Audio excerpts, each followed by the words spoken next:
Ready? Ready. 3, 2, 1. This is The Jungle, an up-close, unvarnished look inside leadership and business strategy. We wade into the real-world leaders' face and explore what they do to create a path forward, because that's what business is. Wild, exciting. It's the jungle. Dr. McIver, Thank you, Dr. Lepisto. It's great to be in the jungle. are we feeling pretty happy outside that it's sunny? It feels a little bit like springtime in Michigan here. Yes, that's a positive. You got the kids outside?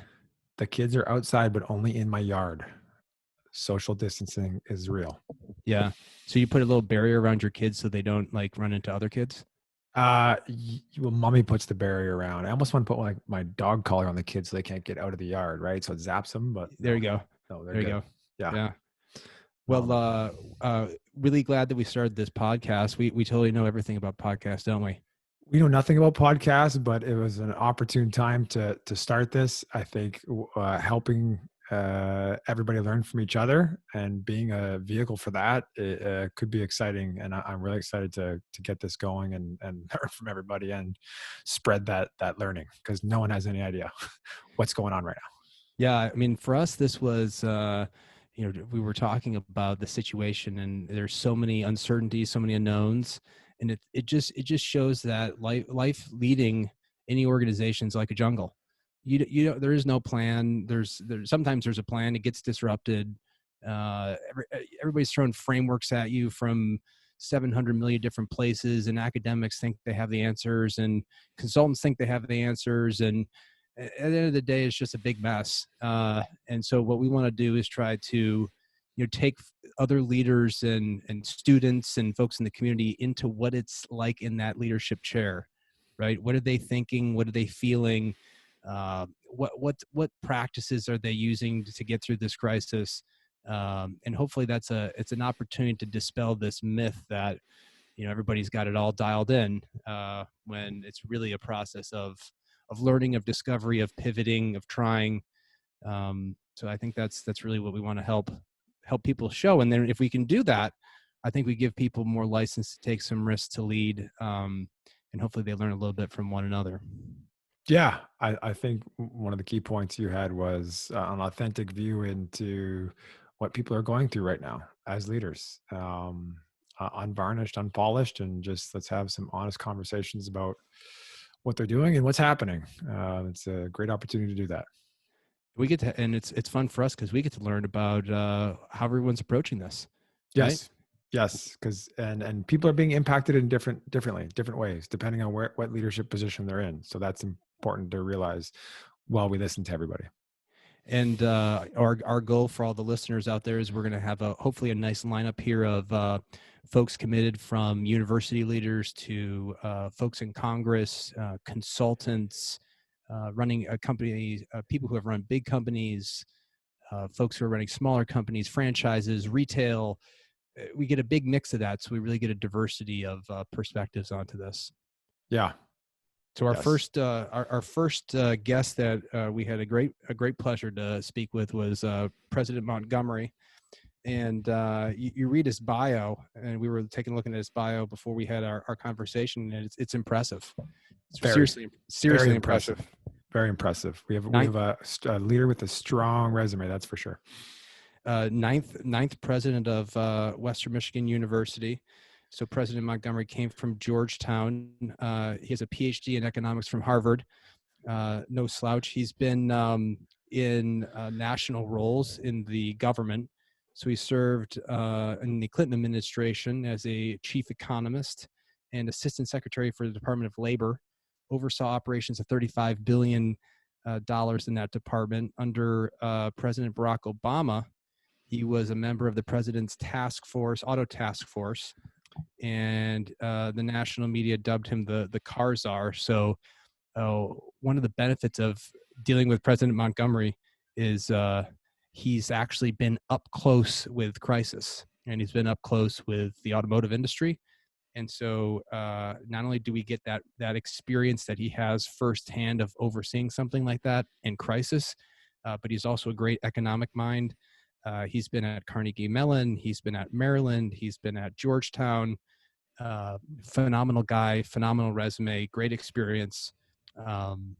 So we had a great conversation with him. So we thought at the beginning of each podcast we'd kind of summarize a few of the lessons that we took away from it. Do you want me to start, Derrick, with Yeah, lessons? yeah, sure. How about you hit your top three, and then I'll hit mine. But talk about someone that's in a position to really shed light from a Midwest perspective, right? Autos, Michigan, Midwest universities, all going through lots of challenges. What a delightful first guest for our podcast, and really insightful. So, give us your top three. What did you learn from the podcast, Doug? So top three. So the big takeaway for me was, and this is a little bit scary, but point number one is the uniqueness of the situation. I was a little taken back when he kind of framed the Great Recession as not easy, but something we've seen before. We've seen economic downturns, we've seen recessions, I thought the conversation really highlighted the uniqueness of this pandemic, and we use that label pandemic, and people don't really know how to respond. And I thought one of the key points he really emphasized was the uniqueness of the situation and just how uncharted it is. And so people are looking for, okay, what's the model? What's the best practice? Well, it doesn't exist for the situation. So that was point number one. And I think that really highlights the need to be open to lots of points of view, to getting a lot of diverse thought, because nobody really has a good plan and an understanding of what's going to happen. Second big point was you can see how he thinks strategically as he thinks market first. He thinks external environment. He thinks how is an industry already positioned, and what are its current dynamics, and how is this crisis going to exacerbate or enhance dynamics in that industry. So in higher education, there's a downward trend in terms of enrollment. And you see variance there, though. You get some states that are increasing, but overall it's decreasing, and you get the decrease from states like Michigan. And so what he was highlighting was when you get disruption, it exacerbates market dynamics that are already there, and we have to factor that in when we think about plans. The third point that I thought was interesting was how he talked about opportunities. So this crisis obviously has negatives all over it, but there is opportunities for things to get better and for things to improve. What I liked about how he thought about this was it's not an either or with this crisis, that the crisis basically says I need to reinvent my model completely. He talked about in higher education, it's taking technology and being able to integrate that and enhance the in-class experience. So it's not like education is going to go fully online. It's like, how do I use technology to replace or enhance the in-person experience? So it's not in that way, it's not a revolutionary change. It's a change that creates more opportunity with the current model. So those are 3 points that I took away from that. How about you? I'm going to segue perfectly from that one because I got a little more tactical with my 3 points, Doug. You're living at a higher strategy level with this one. But, I think he said that we're missing community, human interaction as a leader. Be able to sit and read responses, read other people, get a feeling for the group. And there's a loss of community right now. And he's trying some things in virtual spaces to create that. And that yes and with technology that you ended with, I think if you add that, how is technology and community, what are we losing, what are we gaining, how do we replace some of that? And some of that's not replaceable, so it might be an and. Another tactical thing that I really like that he said, listen carefully if you listen to the podcast of this, is always stop and think about the things we did not think about as a team. He said that. It was really critical. He said, stop, what have we not thought about so far before we move on? Almost a group think kind of devil's advocate thing, but it was really interesting to hear him say that. And the last point, this is a complex situation, but the amount of stakeholders a university president is dealing with, input coming from all over the place, from the healthcare workers, the restaurants, athletics, the deans, the governors. It's just coming in nonstop, and he's trying to make sense of all that. So a little bit of sense making going on. There's so many groups in a complex organization. He's trying to create the big wins. for Western to make sure have some solvency long term, but also get through the short term. He's got a team of teams. He's got multiple subgroups he's dealing with that are giving him information. Really fascinating approach to as he's managing through those groups day in and day out. But complex scenario planning where we have no end dates. It was just really interesting to see him use that stakeholder mentality. When I think your last point, it's humbling.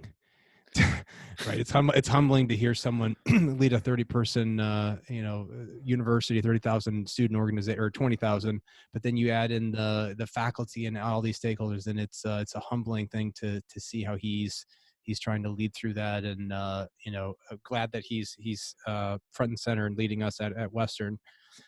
So with that, I hope everybody enjoys the conversation we have up next here with President Edward Montgomery. Sorry, I was getting a little beverage here. Do you have a beverage, President Montgomery? Do you have a beverage on hand? Do you, Derrick? I have what's left of a little cup of coffee. Cheers. Cheers to you. Cheers. Well caffeinated today. So yes. Thanks for joining us on you're our first guest on this kicking off our podcast. So where are you? Is this your home office you're talking to us from? This is my home office. Yeah. Wonderful. And what's the pup's name behind you? So that was Jesse, Bernese Mountain Dog that I had for about 10 years. We've had two Berners, Jesse and Bailey. Each of them been just absolutely wonderful dogs. I can't recommend the breed enough. And they're just great with kids. They're great with people. They love food, but they're really amazing animals. So. Are you all stocked up on toilet paper? We did not corner the market. I think we didn't anticipate the panic being quite as draconian as it was going to be. So, but I think we're okay for the near term. Yeah, it was. I was at Costco. This was, I guess not last Thursday, Thursday before, and there was no toilet paper. I'm looking around and I'm like, you start wondering about yourself. You're like, did I miss something and I should be doing this? Like everyone's figured this out or not? Yeah. I was stunned. And then I was in this store, I guess, last weekend, and I was looking for water. And it's like, oh no, we had a shipment come at 8 o'clock in the morning and it was gone by 9:30. And so you were left with a few distilled water bottles and stuff like that. So I don't know if it's panic buying. Well, it's some version of panic and precautionary. I guess you can decide how much is what. But yeah, it's amazing how the public's reacted to it. So. This is my living room, and then you can see the table back there. The table back there is where Daddy's school happens, where I get to homeschool my 7-year-old and 5-year-old. So it's been interesting times for sure. I was telling Derrick, I've never noticed. I said to my wife, I have these great windows looking outside, and I'm like, the squirrels are out in full force today. I feel like that's a comment you don't make unless you're locked in your house for a long period of time. Yes, I spend time just looking and watching the deer walk back and forth, and my dogs are definitely confused of why are you still here. So what is your day-to-day experience like right now? I mean, you're leading the university from your home office. Like, take us a little bit into like what has it been like for you? Well, so generally we start each morning with a 9 o'clock call with the cabinet that typically lasts for an hour to 2 hours to think about what are the issues of the day, to communicate what's going on in each respective division, to think about what we're hearing from Capitol Hill, Congress, the state legislature, think about what we're hearing from local community, and how does that interact, what we're hearing from parents and students. All of that gets discussed, and then we sort of have some projects that people need to work on or an issue, and so we're form subgroups or people with expertise around them. and then go off and do that. Then I go and have a meeting about an hour later with my internal staff to the president's office remotely, and figure out how we're moving and what issues are coming up there. And then typically in the afternoon, there's another couple of conference calls, typically around specific issues, sometimes with external constituents, sometimes with the board of trustees. Writing responses to people that you used to be able to just have a meeting and do phone calls with them becomes part of the daily routine. And so, it's amazing how quickly the day goes by, because I'm not used to working from home that much, and I don't have that many in-person meetings, but it goes pretty quickly, just with all of the different issues and considerations that we're trying to deal with. How have you adjusted to leading, from a distance, virtually? Have you noticed something about your own leadership or your style or discovery about doing that on web calls or on telephone? Yeah, I think it is harder to, there's some value to in-person. When we see it when we're teaching a class, I think we see it in organizations when you're doing meetings. I think there are lots of functions one can do remotely, but I think many companies, many corporations, and we're experiencing it, you do miss something when you don't get to have human interaction. Doing it on the phone is not the same as doing it on video chats. There's something about being able to look the other person in the eye and look at their facial expression. Are they hearing what you're hearing? Are they connecting? How are they reacting to that? That I think just aids the communication and the interactions, and so you can much more quickly adjust. Somebody looks confused, or they don't look happy with that, and so it's harder to get those clues with virtual meetings. But I think it's very important to have them. I think to the degree we can use the virtual technology, I think it makes people feel less isolated. Part of the reason we have these regular check-ins is also that I think morale-wise, if the more isolated we are, the harder it is. I think it's harder on us it is to deal with all of the things that are going on, the anxiety that normally goes with that, or the stress that goes with that, if you're by yourself, if you're isolated. Humans are, we're communal animals. And so the loss of community, I think, is one of the profound things that this virus has done, or made it very hard to do community, that adds an extra impact as a leader, as a runner of an organization, or just as a citizen. You can't get out or your children can't get out and play with their playmates, or go to Little League or soccer, whatever it is. So one of the things we want to do in the podcast is really take people into, what is it like to lead through a crisis, lead through a situation, whether you're in running a university, running a business. I'm curious, what are the challenges that you're facing, and how are you thinking? Like, walk us through to a challenge that you're facing as a leader right now in this situation, and how are you dealing with it? Well, there were a number of issues we had to confront going back several weeks about, do we continue to offer person-to-person, in-person classes? And how do we think about the decision around to move to distance education and online? And then questions around who gets to stay in the residence halls, and how do you think about managing residence halls? And so, I think what we have had in place was a team of people with a variety of specialties. We needed to make sure we were getting the best information from the CDC. And so we had health professionals from Syndicus as part of that group advising us, so that we could make sure that we were giving primacy to the importance of health and safety, and what are the best practices, and what are they saying. But if you recall, over the course of the last 3 weeks, people were not talking about groups at all. Then they were really only talking about international travel. Then they started talking about 500 people groups. Then it became 250 people groups. Then it became 100 people groups. Then it became 50 people groups. Then it became no group at all. And so each one of those changes in best practices has a cascading effect on us, because we are a university that teaches in various different class sizes and arrangements, and we're also a university that houses and provides meals for students in the thousands. And so any one decision is very interconnected to the other decisions that you make. And so how do you do that when you're leading and you've got all these competing priorities and you're the decision maker about some of these and putting this team together with all these different perspectives?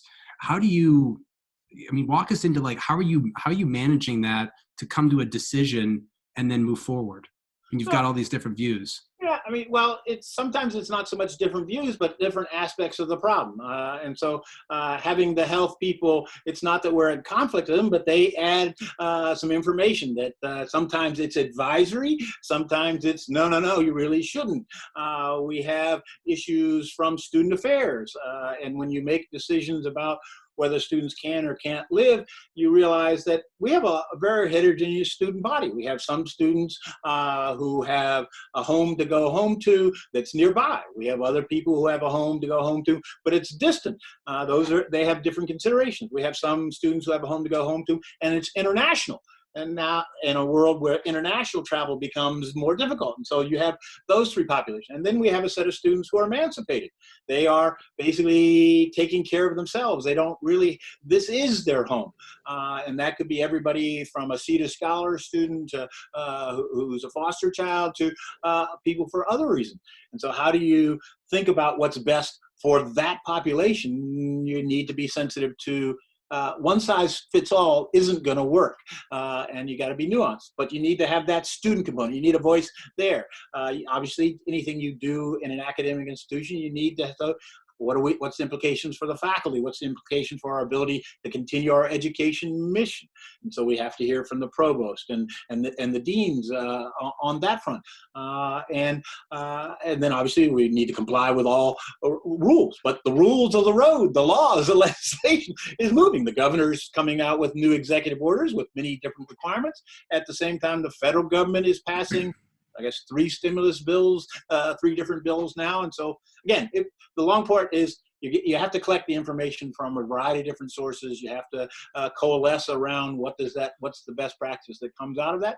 It's partly what the president decides, but also I like to tee up the team. What do you guys think? What do you think is the best course? And they push each other. And somebody may say, I think this should be it. And the other, somebody pushes back or contributes an extra thing. And then collectively, we come up with a course. And sometimes when we haven't got a decision, I'm the one who has to make it. So I got a question for you, because you said when we haven't got a decision, I have to make it. One of the key things that we're looking at here is there could be fundamental changes to a lot of industry sectors, businesses, higher education, one of those. As we come out on the other side of this, which I hope we will at some point, how are you balancing the short-term, long-term decision-making around this is a big university in the Midwest, and the long-term implications of some of these short-term decisions could be very impactful to how we move forward. How does your team taking that into consideration? How are you making sure you've got someone checking into some of that stuff? What's the process there? Yeah, that's a challenge. There was an interesting article today in the Chronicle of Higher Education talking about what the virus is likely to do to higher education as a sector. So if you take out, even before we started dealing with the virus, what were the facts around higher education writ large? Across the country, higher education was going from a time period where enrollments had been steadily growing to ones at the national level where they were going to be stagnant. That stagnant national level was a mixture of some states still growing, the Floridas, to some degree California and a few others, and then other states declining. And declining in the sense that their populations were shrinking. Well, Michigan was one of those. And so the underlying fact pattern, even before the virus came in, is that Michigan was going to be dealing with a challenge of a declining population in the 18 to 25-year-old group. And so the context in which the industry, the context in which universities are trying to interact varied across the country. It was different than what it traditionally had, and it was different particularly in Michigan. combined with different kinds of consumers and things that we have talked about before, that the market and what students are looking for is just different.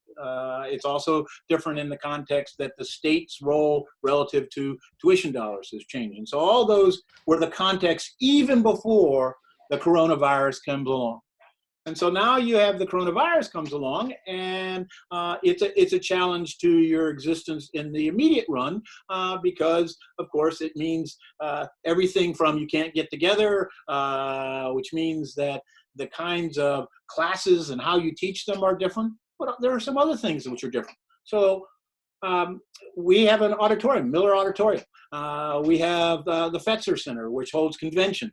All these are places where meetings used to occur, groups used to rent them out, performances used to be made. They're shut down. And so you still have the building, you still have the infrastructure, you still have the people, but the revenue that you were thinking you were going to get, that's gone away. And so there are those kinds of challenges. To the degree you have sports teams that used to be competing in everything from basketball to baseball. We got to the point where March Madness was going on. That went away. That has clearly an impact on the athletes and is a shame, but also has a revenue impact on athletics. And so there are a number of pieces like that that change the environment. And so the challenge is, and if you have a crystal ball, I'd love to know the answers, how long is this going to last? If you knew for a fact that it would be over April 13th, then you could plan for that, you could adjust for that easily and say, okay, I can do this because I really only need to make it last for 2 weeks. And you just think about it in terms of, Doug started off with your supply of staples in your house. You know, if you thought you were just going to be homebound for 3 days, you didn't need to run to the grocery store. If you knew you were going to be homebound for a week, well, maybe you need to go to the grocery store and you might buy 1 cartload. If you don't know when you're ever going to get to the grocery store again, how do you plan and how do you think in that scenario? And so the analogy for the universities, we could do a set of things if you could guarantee me that this would be done April 13th. There are another set of things that would be prudent if you could say, well, it'll be over April 30th. If you can't tell me it's not April 30th, it may be May 30th. It could be, as some people predict, it could be July 1st, as other people predict, and other people still say it's 12 to 18 months. And so now you have to plan for each of those 4 or 5 different potential durations of events, and what's your adjustment strategy? Is this just something that affects us spring term? Is this something that affects us spring fall summer? And all of those have very different implications for the campus and how it can or should or needs to address. And we're trying to game plan across all 3 of those scenarios.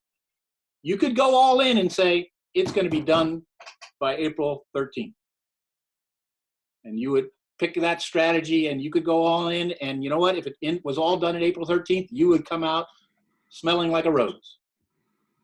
But if you go all in on that strategy and it's not over till July 1st, what's going to happen to you? Yeah. Now you're going to run into a wall that's just so much harder, so much more fundamentally difficult than if you planned for the reverse. So it's a really, I mean, it is, events are happening. You could feel it like you talked about, where events are happening so quickly, the environment's changing so quickly, and there's so much uncertainty. It's how you, as a leader, plan out for these different scenarios. And they have, I mean, the range, the variance there from 18 months down to end of May is huge. Yes. Right. And so how are you're dealing with that variability? Are you trying to think, are you guys thinking like, 3 buckets, the short term, medium, long term? How are you trying to balance all that? Or are you just focusing on like kind of, week by week almost, just to kind of move forward? How do you balance that? I mean, I think we spend a lot of time on what's going on today, but then we do have some thinking about, okay, what's going to happen between now and the end of the semester. That's a logical time for us to be thinking about because of the nature of the academic enterprise. But then we're very quickly coming up on having to think about summer term.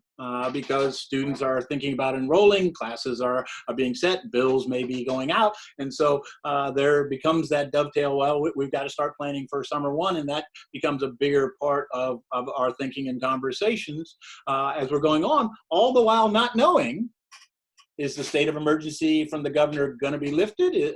Because the state of emergency expires the 13th, I believe. So, what do you believe is really going to go on there? And then do we think that now we're also trying to guess is how are students responding? The fear for higher education, which this article in the Chronicle brought out, is if there is concern about this disease lasting into the fall, that students might make a decision, let me take a gap year. Let me just stay at home. Let my parents, my family conserve their resources. Let's not commit to a college. If a significant number of students make that decision, that will have a big impact on universities, because the fall is when we start up in all of our regular full-time heavy-duty operations. And so that would be a challenge for any university. But again, step back to the context in which Michigan universities are operating to begin with. In our context, if a significant number of people make that decision, which wouldn't necessarily be imprudent or implausible, that would have even a much more significant impact on us and our ability to weather next year or the year after that. So these are all things we're trying to grapple with and factor in. We are thinking about September. We're thinking a lot more about summer because it's closer, and we're obviously spending a big chunk about what do we need to manage today. And so I think you got to have all three of those in place, and you got to be mindful of, okay, someday it will be done. And did you lock in things that helped you, or did you lock in things that actually will hurt you when the day is done? Go ahead. Yeah, so let's go on that question. So you lock in some things that'll help you, lock in some things that'll hurt you. Some believe with any adversity comes opportunity to innovate, drive changes. People are across this university are doing things radically differently than they did a year ago. Do you see any major opportunities that we can grasp on as our faculty are undergoing what I would call transformational change and innovation to try and serve students in different, collaborative, unique, new ways? Are you guys discussing that at all? Are you talking about things that we want to capture and try to grab a hold of to build as a part of our capabilities moving forward? Or yes, I think you're exactly right. This is adversity. It's not something that anybody wanted to see happen. It's not somebody was planning on happen. But what's happened? Faculty individually has found different ways to continue to put on and educate students. And what you might see is, for some people, they found a way, and it was this is just making do. It's not something that you would want to continue. Others may say, hey, you know what? I found this new technology, this new modality of connecting with students, and maybe that gives me the opportunity to rethink my in-person class when I come back. And so for some people, it may be, I discovered this and now I'm going to flip my class. Instead of doing all my information conveying in a lecture, maybe I'll have some of these podcasts for some of the information and use lecture in a fundamentally different way so that I could use that interaction. Well, that would be an innovation and a game change that would last and be a positive impact on the educational experience. And each faculty is going through a version of that discovery process. I know for people like me, when I first had to do things online, it wasn't as easy. And then once you've done it, sometimes you say, oh, there's something in there. And then I started thinking, is there a part of this I should keep in my class? It's obviously my decision, but does it help me in some ways deliver material? Do I have an expertise now that I've done a podcast? Well, maybe it's not so scary to embed podcasts in my class. that's a different way to reach people. And so that would be the hope for higher education, for the university, is that some of the skills that our faculty are learning and mastering now might be things that they like and they want to keep with them in their own particular ways and classes into the future. I think I'm going to say this is good news, bad news. One of the things we've heard from students is they really like the in-person experience. And so I think it's given them a deeper appreciation of the value of that in-person interaction. And so that may change some of their attitudes as we go forward too. And so there may be changes on both sides that have a positive, lasting impact on it. This is off a hard way to get that positive impacts, though. But that it's really, how is it spurring individual innovation? What do you, President Montgomery, think about, or lessons you would draw from on leadership? Because you were the czar during the financial crisis, and you got to really be up close and leading in crisis, and you're now leading a university through that. What are the behaviors or lessons that you've drawn from both of those experiences that you think is improving your leadership through the situation like this? I think both were incredibly challenging experiences. Both they were different in some ways, but similar in other ways. They both dealt with sectors who had external environmental issues that were going on before a crisis hit, and then a crisis magnified what was going on inside